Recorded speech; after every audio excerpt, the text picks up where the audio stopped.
오늘 우리는 로마서 11장을 공부하게 됩니다. 첫 번째 주제는 하나님은 과연 이스라엘을 버리셨는가 하는 것입니다.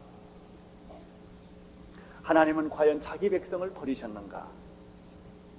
사도 바울은 힘주어 이렇게 대답합니다. 결코 그렇지 않다. 이것이 오늘 말씀의 주제입니다. 구원에는 차별이 없습니다. 유대인이나 헬라인이나 차별이 없습니다. 누구든지 주의 이름을 부르는 자는 구원을 얻을 것입니다. 주의 이름을 부르는 자는, 주의 주를 믿는 자는 부끄러움을 당치 않게 할 것입니다. 로마서 10장 10절에서 사람이 마음으로 믿어 의에 이르고 입으로 시인하여 구원에 이르느니라. 여러분, 이 놀라운 복음을, 감격적인 복음을 주신 것입니다. 그러나 이러한 놀라운 구원의 복음을 가장 먼저 믿어야 했던 이스라엘은 이 복음을 거부하고 만 것입니다. 그러면 그들은 구원의 복음을 듣지 못해서 거부했을까요? 그들은 구원의 복음을 알지 못해서, 이해하지 못해서 거부했을까요? 그렇지 않습니다. 이방인들이라면 듣지 못해서 들을 기회가 없었어요. 안 믿을 수 있습니다. 이방인들이라고 하면은 구원의 복음을 이해하지 못해서 안 들을 수 있습니다. 그러나 이스라엘은 구원의 복음을 이미 들었던 사람들이고, 그들은 구원의 복음을 충분히 이해했던 사람들이에요.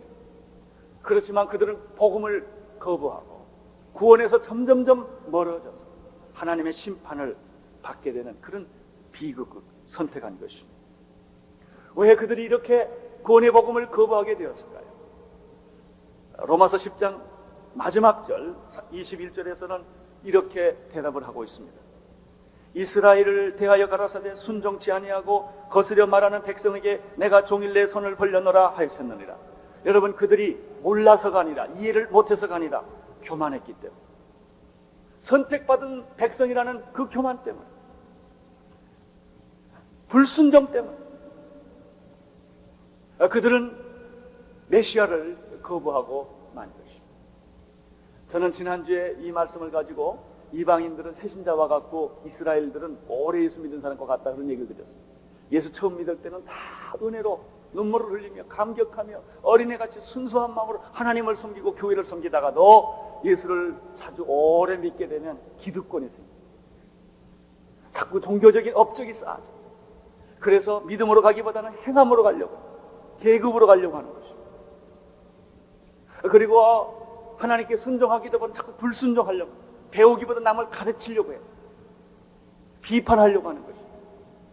여러분, 이스라엘은 이러한 영적인 교만과 불순종 때문에 그들이 귀한 그 믿음을 다 잃어버리고 구원까지도 잃어버리게 되는 비극을 가졌던 것입니다. 그렇다면 이렇게 불순종하고 하나님에게서 멀리 떨어지고 하나님을 거스려 말하게 된 이스라엘은 구원을 받을 수 없는 것일까? 하나님은 그분들을 포기한 것일까? 여러분, 수천 년 동안 아직도 유대인들은 예수합니다. 오히려 그들은 기독교를 거부해요. 복음을 거부해요. 극소수의 유대인들만 예수님을 알 뿐이지 대다수의 유대인들은 복음을 거부하고 있어요. 그렇다면 하나님은 그들을 버리신 것일까? 이런 질문을 하게 됩니다. 그 질문이 바로 1절에 있습니다. 1절을 보십시오. 시작.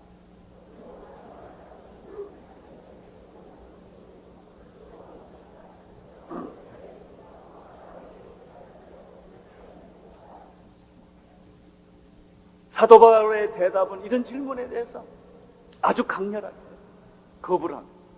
그렇지 않습니다.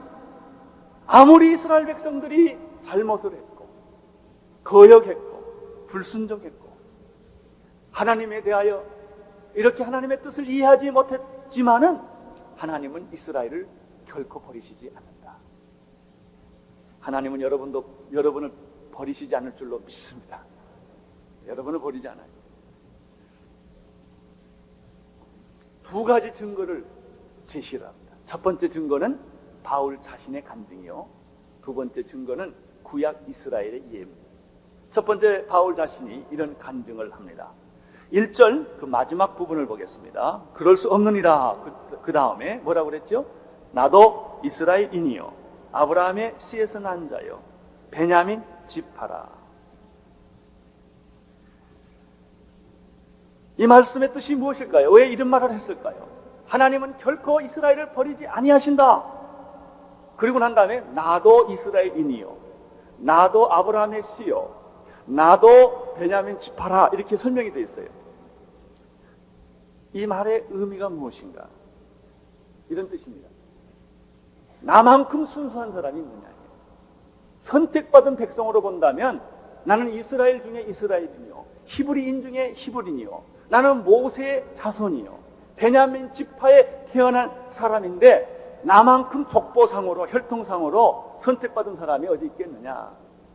그렇지만 내가 눈이 있지만 보지 못하고 귀가 있지만 듣지 못하고 마음이 있지만 혼미하여서 메시아를 깨닫지 못하고 이 메시아를 거부하고 이 메시아를 핍박하고 예수 믿는 사람을 잡아 죽이려고 했고 예수 믿는 사람을 감옥에다 집어넣으려는 일에 나만큼 열심히 있었던 사람이 어디 있느냐. 그렇다면 나는 버림받은 사람 아니냐.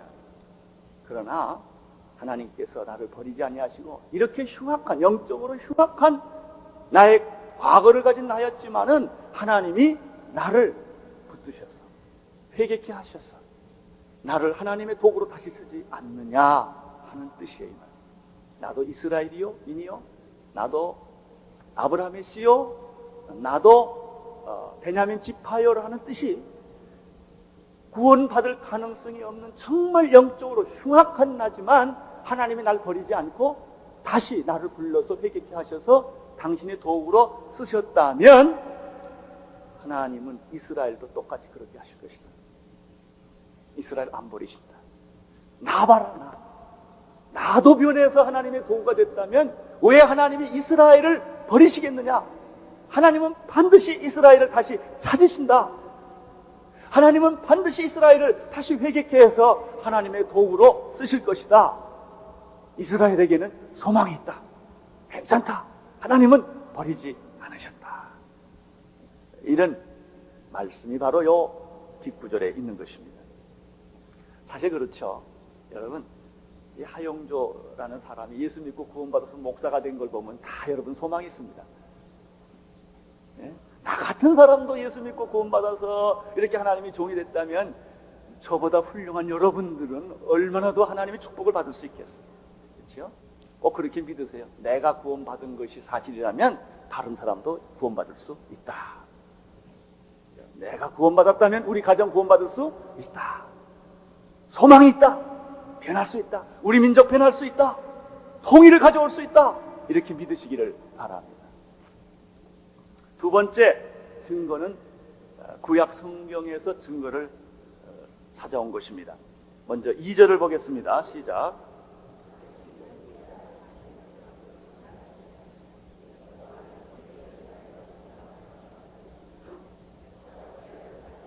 자, 거기에서 미리 아신 자기 백성을 버리지 아니하셨다라는 말에 이렇게 줄을 좀 쳐주세요.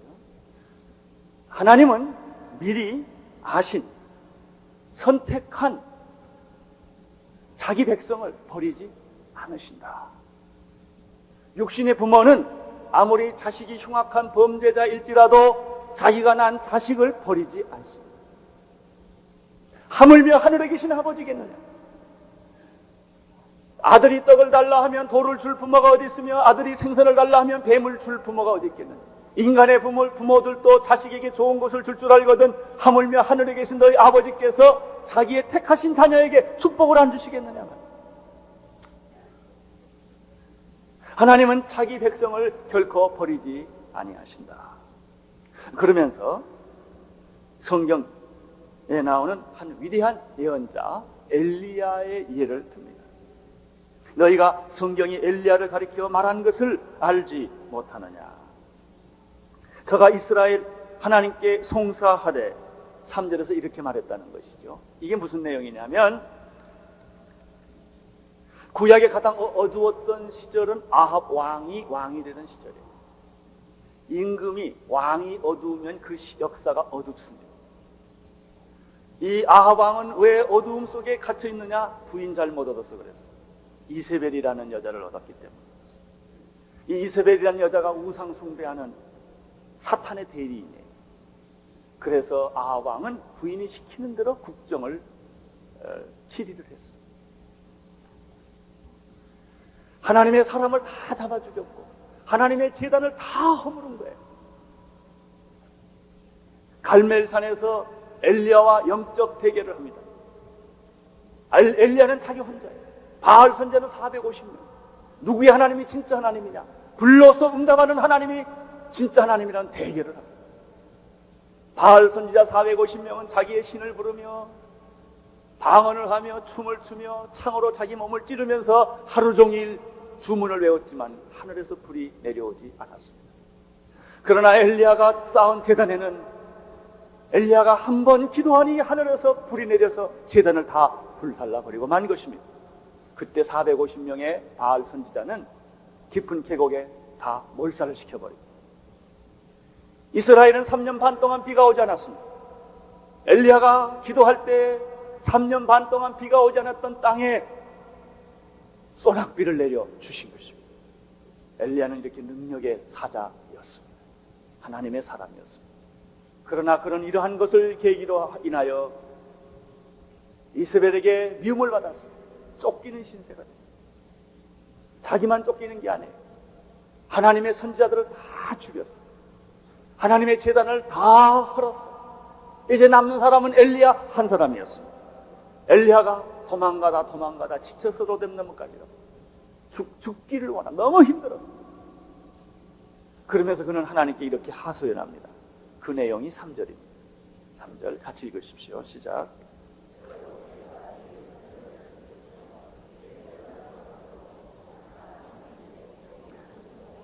엘리야의 기도는 이런 거예요.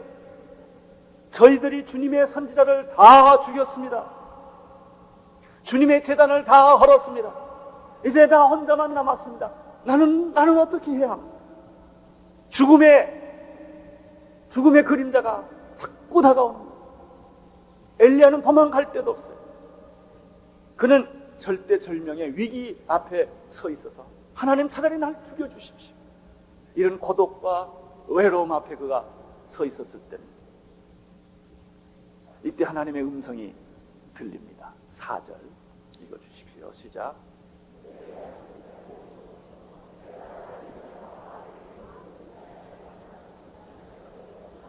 이때 하나님의 음성이 들려요. 그 음성은 무엇입니까? 엘리야야, 엘리야야, 두려워 말라, 놀라지 말라. 너는 혼자가 아니다. 내 주변에 있는 사람은, 내가 알고 있는 사람은 다 죽었지만은 내가 숨겨놓은 사람들이 있다. 바알에게 무릎을 꿇지 않는 경건하고 의로운 내가 숨겨놓은 사람이 몇 명 있어요? 7,000명이 있다. 할렐루야. 이 소식을 듣고요, 엘리야가 기절했을 거예요. 너무 놀라가지고. 사랑하는 성도 여러분, 여러분은 결코 외롭지 않아요. 여러분이 정말 기도하는 사람이라, 여러분이 정말 의로운 사람이라면, 여러분이 정말 옳은 일을 하고 있다면 자기 혼자처럼 사방으로 우겨싸움을 당해, 답답한 일을 당해, 죽음의 그림자가 내 곁에 이 불이 오듯이 내 곁에 술렁거려요. 나 혼자인 것 같아. 그러나 하나님은 뭐라고 말해요? 너 혼자 아니다. 너 혼자. 이게 하나님의 계획이에요. 이것이 하나님의 방법이에요. 여러분 혼자인 것 같지만은 결정적인 순간에 내가 알지 못하는 사람이 와서 돕는 거예요. 환경이 바뀌는 거예요. 숨어있던 사람들이 나타나는 거예요. 할렐루야. 여러분 놀라지 마십시오. 여러분 망하지 않습니다. 그냥 믿음으로 가세요. 죽기로 결정하세요. 그러면 하나님이 음성이 들려요. 너를 위해서 내가 나를 위하여 7,000명의 사람을 숨겨뒀는데 그들이 나와서 너를 도울 것이다. 결국은 믿음 싸움이에요. 나 혼자 있는 것 같고 제 주의 재단이 다 무너지고 주의 선지자가 다 죽으면은 나는 이제는 어디로 갈 것인가? 엘리야가 그런 심정에 있었을 때 하나님은 남은 자, 바알에게 무릎 꿇지 않는 자, 그 자들을 보내주시는 것입니다. 이것이 기독교 역사입니다. 2000년의 기독교 역사. 망하는 것 같으나 망하지 않고, 넘어지는 것 같으나 넘어지지 않고, 없어지는 것 같으나 없어지지 않고, 꿋꿋이 그것이 교회가 오늘날까지 서왔던 것이에요. 마귀는 우는 사자처럼 집어삼키려고 하고, 권력을 동원하고, 물질을 동원하고, 세상의 힘을 다 동원해서 하나님의 사람을 죽이려고 했지만은 결코 죽일 수가 없었다고 하는 것입니다. 이 말씀은 무슨 뜻입니까?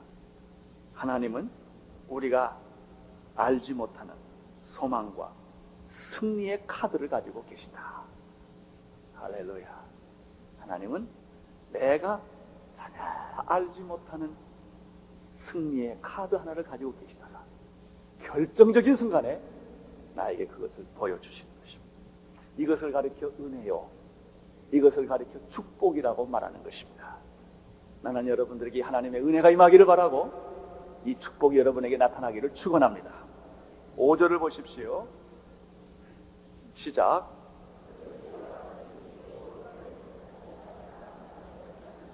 엘리야 시대에는 하나님이 바알 선지자를 다 죽였지만은 이 아합과 이사벨 때문에 이렇게 핍박을 받고 거의 죽게 된 지경에 이르렀을 때 바알에게 무릎 꿇지 않는 의인 7,000명을 남겨두어서 엘리야를 도왔던 것처럼 구약에 그런 일이 있었다는 것이죠.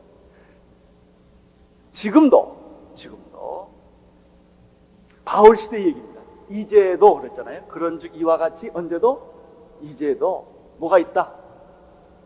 은혜로 택하심을 입어서 여러분을 도와주려고 숨어있는 사람들이 있다. 할렐루야. 있어요. 이 사람을 가리켜 뭐라고 그래요? 남은 자라고 했습니다. 동그라미 또 해야죠. 이거 내 거. 남은 자가 있다. 죽기로 결심한 사람에게는 하나님이 기적이 나타납니다. 이 말씀의 뜻은 무엇일까요? 남은 자의 뜻은 무엇일까요? 이스라엘은 결코 망하지 않는다. 이스라엘은 하나님이 결코 버리지 않는다.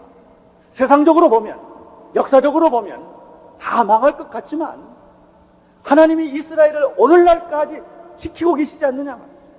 지키고 계시지 않느냐. 유감스러운 것은 아직도 그들이 예수를 안 믿어서 그렇지 버리지 않으셨단 말이에요. 600만 명이 학살을 당하고 수천 년 동안 나그네로 전 세계에 흩어져서 디아스포라로 다니고 있죠. 고생을 죽도록 하죠. 이스라엘 백성만큼 고생하는 백성이 어디 있겠어요? 그러나 신비스러운 것은 이스라엘은 망하지 않는다. 여러분, 노벨상의 대부분은 다 유대인이 가져갔잖아요. 세계 경제의 대부분은 아직도 유대인들의 영향권 아래 있잖아요. 하나님이 그 문제를 버리지 않으셨다는 거예요.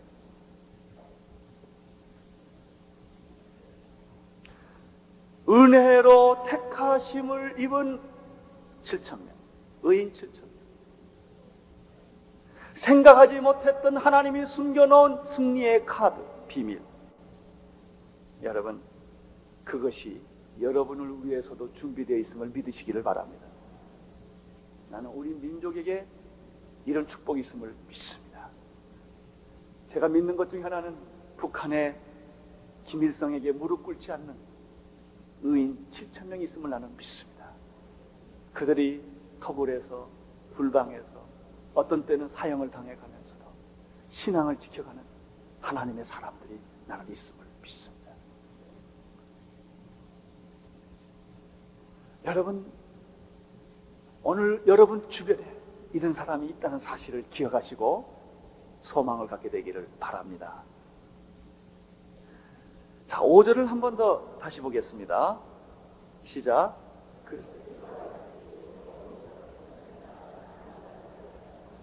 이제도란 말 중에 지금도 있다. 구약에만 있는 것이 아니라 지금도 있다. 그러면 이스라엘을 앞으로 2000년대가 오고 이제 앞으로 많은 세대가 올 텐데, 그러면 이 이스라엘을 구원할 남은 자는 이제도 있다고 그랬는데 어떻게 이스라엘이 구원을 받을 수 있을 것인가 하는 거예요. 누가 이스라엘을 구원할 것인가? 여러분, 우리가 처음 초대교회에서 복음을 전해준 사람들은 유대인들이었어요. 바울이 유대인이거든요. 베드로가 유대인이거든요.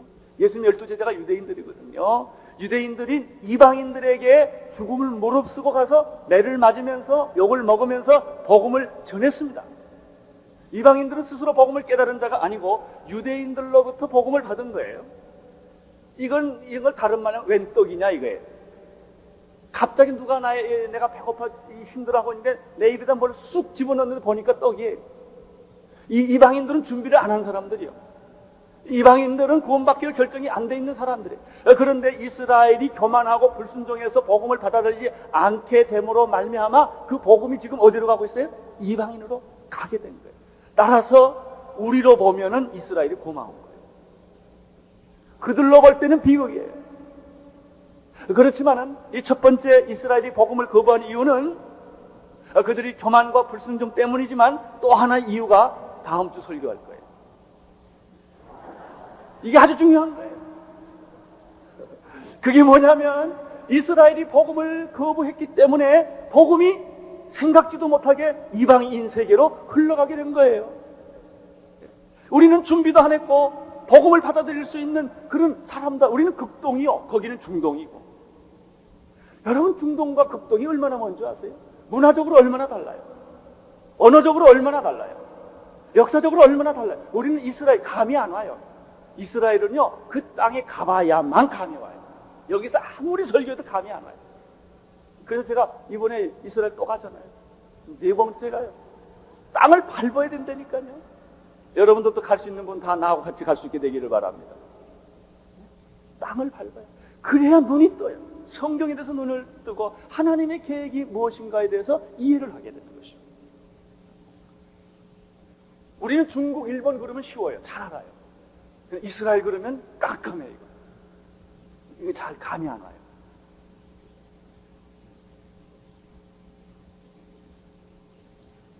여러분, 이스라엘은 이제 완전히 공동화돼요. 예수 믿는 사람이 거의 없어요. 그런데 놀랍게도 웬 떡이냐?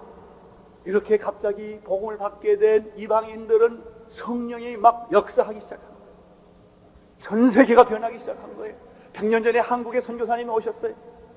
여러분과 내가 어떻게 예수를 믿고 구원받을 기회가 있었어요? 없다고요. 우리는 무당자식이라고 내가 그러잖아요. 우리는 불교와 유교문화권에서 살아온 사람들이에요. 기독교와는 전혀 상관이 없는 어둠에 앉은 백성들이었어요. 그런데 하나님이 기적적으로 100여 년 전에 선교사를 이 땅에 보내서 순교의 피를 흘리게 하고 병원을 만들고 학교를 만들고 교회를 만들어가지고, 우리가 겨우 해봐야 3, 4대예요. 많으야 한 4대쯤. 그분들이 예수 믿고 자식들에게 예수 믿게 하고 또 자식들에게 믿게 하고 그래가지고 말이죠, 100년 만에 세계 역사상 기적을 일으키는 한국 교회 부흥을 만든 거예요. 이거 믿어지세요? 근데 요즘은 그 주객이 선거됐다고 그러나요? 우리가 이스라엘 같아. 예수를 너무 잘 믿어가지고 이스라엘은 이방인들 같아. 왜 예수 안 믿냐? 옛날에 이스라엘이 이방인 생각하는 것처럼 요즘 우리가 이스라엘을 그렇게 생각합니다. 여러분, 예루살렘 가봐서 교회가 어디 있어요? 아주 그냥 바싹 말랐지요. 마른 뼈예요. 복음이 없어요. 예수님이 태어난 곳에 예수가 없어요. 거긴 다 관광지일 뿐이에요. 우리가 이스라엘 가는 것은 관광, 성지 순례하러 가는 거 아니에요. 그건 보너스고, 진짜 우리의 목적은 이스라엘을 구원하러 가는 거예요. 기도하러 가는 거예요. 여러분, 이스라엘은 복음의 아주 전무예요, 전무. 제가 78년에 처음으로 이스라엘 땅을 밟았을 때 제가 쇼크를 먹은 게 뭐냐면 예수님이 태어난 곳에 예수가 없다는 거예요. 그런데 극동, 중동에는 예수가 없고 극동에는 교회가 이렇게 많은 거예요. 예수 믿는 사람이 많은 거예요. 그러면 이스라엘을 누가 구원하느냐? 구원받은 이방인들이 이제 이스라엘을 구원해야 돼요. 우리가 남은 자예요. 이스라엘을 위한 남은 자로 불러주신 것이 오늘 이 말씀. 이제 우리는 구원을 받았어요. 교인들도 많고 사람들도 많고 또 하나님의 헌금을 많이 주셨어요. 이스라엘은 아주 영양실적 걸릴 대로 걸렸어요. 이제 우리는 가서 수혈을 해줘야 돼요. 기도를 해줘야 돼요. 돈을 줘야 돼요. 사람을 보내야 돼요. 그들을 섬겨야 돼요. 그 문제가 있어요. 유대인과 크리스천의 사이에는 갈등이 너무 크다는 거예요. 유대인들은 크리스천이라는 말을 저주스럽게 생각해요. 그들은 크리스천이라는 단어를 쓰지 않아요. 메시아닉 주라는 말을 써요. 유대인을 600만 학살한 주인공을 기독교라고 생각합니다. 마틴 루터라고 생각합니다. 오늘날까지 제일 핍박한 사람들이 기독교라고 생각하기 때문에 그들은 기독교라고 그러면 감정적으로 우리가 일본 사람 대하듯이 어려워요. 그들에게 가서 복음을 전해줘야 돼요. 그래서 동양인인 우리가 참 좋아요. 서양인들에 대해서는 그런 감정이 있기 때문에 이제 예수 믿은 우리 동양에, 특별히 서울에, 특별히 온누리교회 성도님들이 가셔서 그들이 밥을 시켜줘야 돼요. 섬겨줘야 돼요. 그들에게 용서를 빌고 사과를 하고 그리고 예수님을 전해요. 그때 이스라엘은 회복될 줄로 믿습니다. 여러분, 이스라엘은 왜 회복돼야 되는가? 하나님이 버리지 않기 때문에. 하나님이 이스라엘을 반드시 회복시켜 주신다. 여러분, 우리가 세계선교 아무리 말해도 이스라엘이 구원받지 않고 회복되지 않으면 구원의 완성이 안 돼요. 이방인의 충만한 숫자가 채워지고, 여러분, 중국 12억이에요. 동남아시아에 얼마나 많은 인구들이 있어요. 구소련에 보세요. 이 인도 문화권을 보세요. 이 모슬렘 문화권을 보세요. 여러분, 이 사람들이 100년, 200년 간들 다 예수 믿겠습니까? 이거 잘못하면, 이스라엘 선교를 빼면 우리는 구원의 선교의 허무주의에 빠져요. 그래서 선교의 완성인 예루살렘에 길을 꼽아야 돼요. 그렇게 되면 이방인의 선교와 예루살렘, 이스라엘 선교가 하나가 될 때 주님이 오시는 거예요. 역사가 완성되는 것이죠. 이런 의미에서 우리는 이스라엘을 위해서 기도해야 돼요. 선교사를 보내야 되고, 그때 하나님은 이스라엘을 버리지 않기 때문에 기뻐하시고 좋아하는 거예요. 마치 이런 거하고 똑같아요. 여러분, 자식이, 못된 자식이 하나 있는데 교도소 가서 살인해가지고 들어갔어요. 그 죽일 놈이지요. 그런데 어떤 사람이 죽일 놈이지만 자기 아들이 교도소에 가 있는 그 사람을 열심히 사랑해 가서 먹을 것도 갖다 주고 그렇게 잘하면 이 부모는 마음이 어떨까요? 예? 세상에 어떤 사람보다 그 사람이 좋을까요, 나쁠까요? 좋아요. 자기 자식이 잘못된 줄 알지만 그래도 자기 자식에게 잘하는 사람을 축복해 줘요. 여러분, 이스라엘을 축복하면 우리가 축복받게 돼 있는 거예요. 왜냐하면 잘못은 했지만 하나님이 처음 택한 사람. 지금 우리들 때문에 구원을 못 받고 있어요. 그들을 구원받도록 우리가 도와주면 하나님이 그들을 축복해 주는 거예요. 6절을 보시기를 바랍니다. 시작.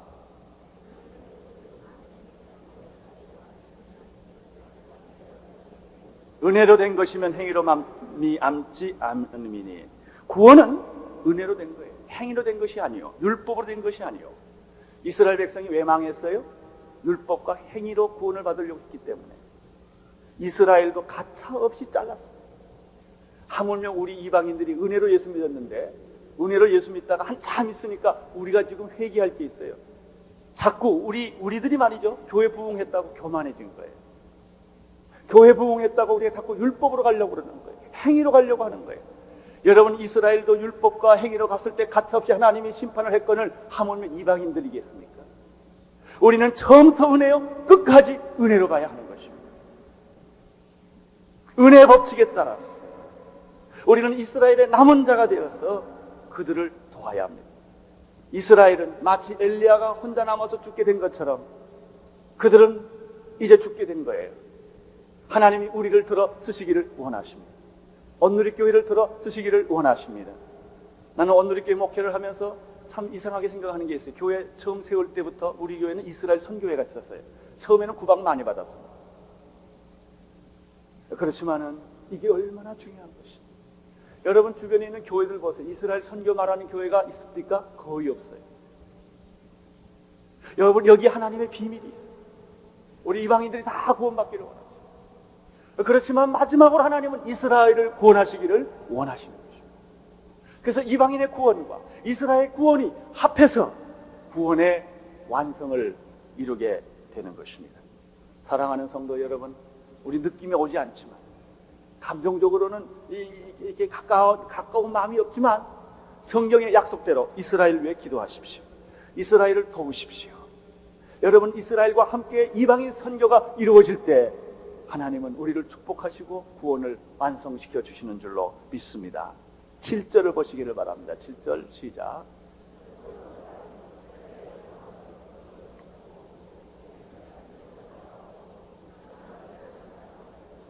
구원의 아이러니, 이율배반이에요. 이스라엘이 구하는 그것은 얻지 못하고 반대로 택하심을 입은 자가 얻게 된 거예요. 여러분, 여기에서 제외된 자, 남은 자는 그 남은 자가 아니니까 말을 좀 혼동하지 않게 되기를 바랍니다. 제외된 자는 다 뭐 해졌어요? 완악해졌어요. 이것은 참 이해할 수 없는 거예요. 구원받기로 된 사람은 구원을 못 받고, 구원을 받지 못하게 된 사람들은 구원을 받았단 말이죠. 여러분과 나는 구원을 받을 수 없는 민족에 태어난 사람입니다. 그런데 하나님께서 우리를 건져주시고 살려주시고 하나님의 자녀로 만들어 주신 것입니다. 8절을 보십시오. 8절 시작.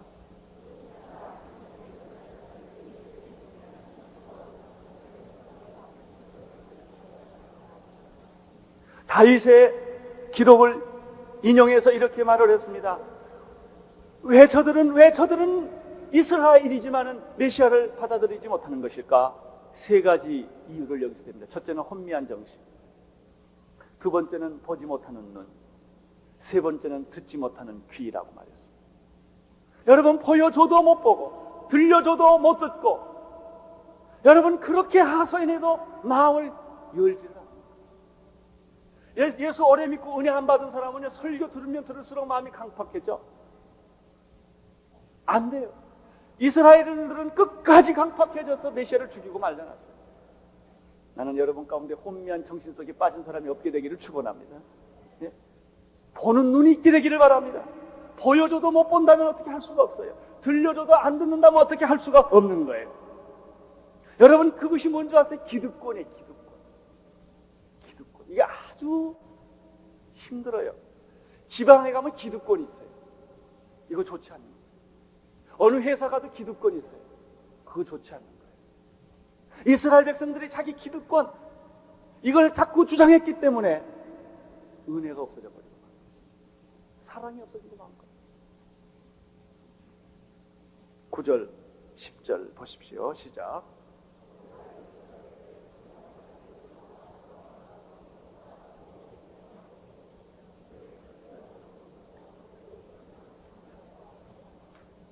여기 밥상이네요. 밥상. 밥상 아시죠? 하루에 3끼 밥상 받잖아요. 3끼 음식을 들어요. 왜 드세요? 그걸 먹으면 어떻게 해요? 건강해지잖아요. 힘이 나잖아요. 영양은 공급받잖아요. 그래서 우리는 늘 밥상을 받는데, 어떤 사람은 밥을 먹으면 먹을수록 병든 사람이 있어요. 밥을 먹으면 먹을수록 건강이 나빠지는 사람이 있어요. 이 사람들이요. 저희 밥상이 뭐가 돼요? 올무가 돼요. 저희 밥상이 뭐가 돼요? 덫이 돼요. 저희 밥상이 뭐가 돼요? 거치는 것이 돼요. 저희 밥상이 뭐가 돼요? 보응이 돼요. 여러분, 이 사람들은 어떤 사람들이? 정신이 혼미한 사람, 봐도 보지 못하는 사람, 들어도 듣지 못하는 사람, 종교적인 형식에 얽매여 있는 사람, 교회만 들락날락 하는 사람. 그런데 복음이 없어요. 성령이 없어요. 예수가 없어요. 형식만 있는 거예요. 그러면 자기 구원받는 줄 알아요. 아니란 말이죠. 너희의 밥상은 이게 뭐예요? 올무요, 덫이요, 거치는 것이요, 보응이 돼요. 저희 눈이 흐려서 보지 못하고, 저희 등이 어떻게 했다고요? 굽었다고 했어요. 그 등을 펴지를 못해요. 나는 여러분들이 이런 밥상에 앉아있지 않게 되기를 바랍니다. 밥을 먹으면 힘이 나. 창공을 향하여 독수리처럼 날아가는 여러분들이 되시기를 축원합니다. 기도하겠습니다. 하나님 아버지, 오늘 우리들에게 귀한 말씀을 주신 것을 감사합니다. 우리가 남은 자로서의 사명을 가지고 살게 하여 주옵소서.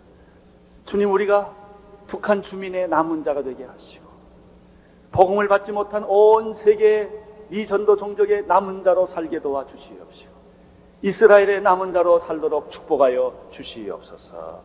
예수님 이름으로 기도드리옵나이다.